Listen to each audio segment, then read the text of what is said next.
Hey everybody, we are Phil, Kaylee and Alex, otherwise known as Off Grid with the Udens. Come with us as we take you for a quick walk around of our property here in Bulgaria. So here we are on the driveway, which is the entrance to the land and the properties. Here we have what we're calling the big barn, which is made of a local stone on the bottom half and a mud brick on the top half. Back in the day, this would have been rendered to maintain it. However, obviously it hasn't had any maintenance for a long time, so a lot of the brick is very badly weathered, and in places like up here where there's a hole in the roof, it's literally washed the bricks away altogether. So we're going to walk up the drive here and I'll show you the entrance into the barn, which is quite small. Here's the entrance to the barn on the left there, and we've also got this little brick addition here, which looks like it's been a bit of an add-on, still under the same roof though, however without the support in this corner.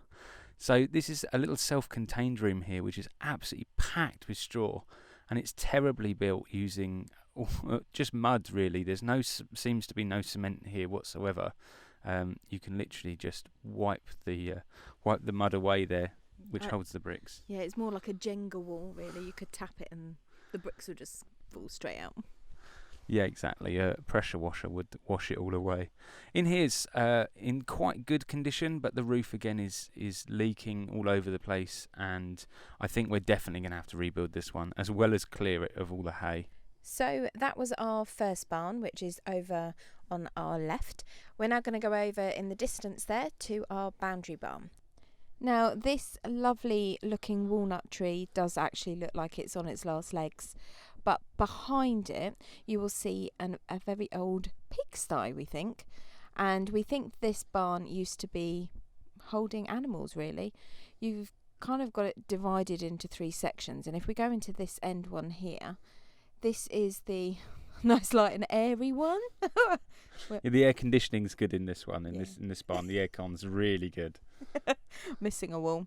This is actually where they used to bring the grapes in, I think, from when it used to be a vineyard. But if we go into this middle section here, this is another animal holding area.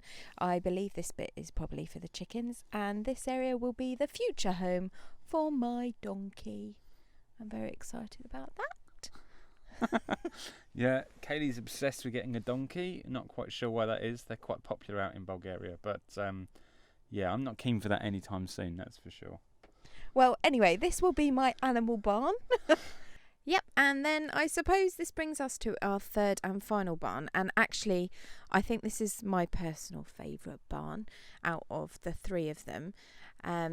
This one is definitely in better condition. I mean, for starters, it's got 4 walls and a roof. Yeah, it's standing upright. That's a good start. And this one, as you can see, is mainly mud brick here with a stone foundation. We're hoping that we can save the stone foundation but rebuild the top half, probably with terracotta brick, red brick, as the rest of the barns have been done. This lower area of the garden of the land here is we're planning this to be our working area, so we're very practical people, and we think that this will be a really good flat work area for vehicles and things.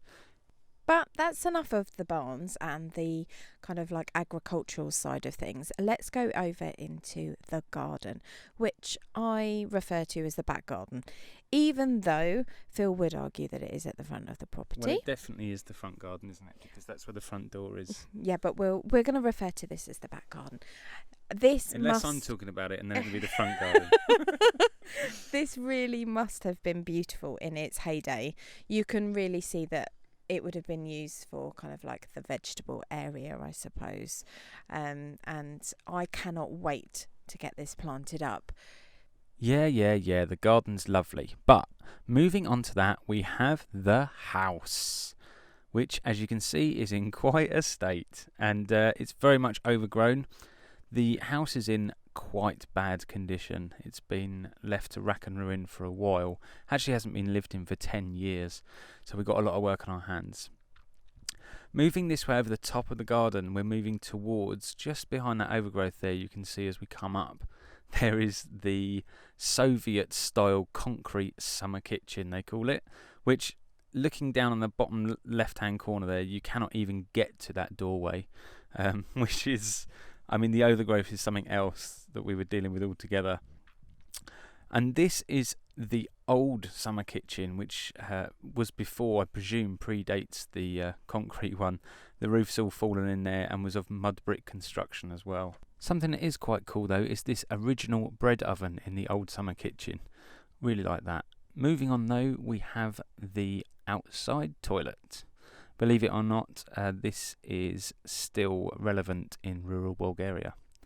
And now we have our favourite piece and the reason why we bought the property in the first place, the land. In total, we own just under 2 acres, which you can see marked by the boundary on the left there, with the fence and the large poplar trees on the right.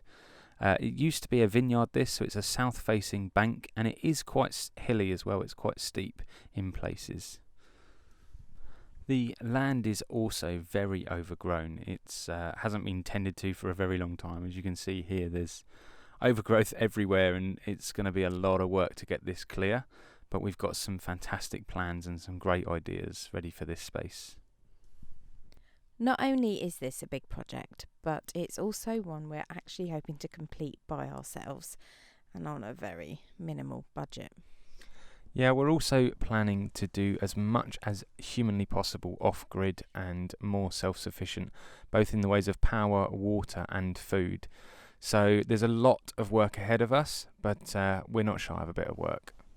So thank you for watching. Of course, please do click on that like button and subscribe to our channel. But even better than that, drop us a comment with what you'd like to see more of in our upcoming videos, or tell us about your own project. Yeah, guys, this has been literally years in the making and a proper dream come true for us. So we cannot wait to start this journey, and we hope you'll enjoy following along as we document the process from start to, well, some kind of finish, I suppose. Thanks for watching. Please hit the subscribe button. Bye bye.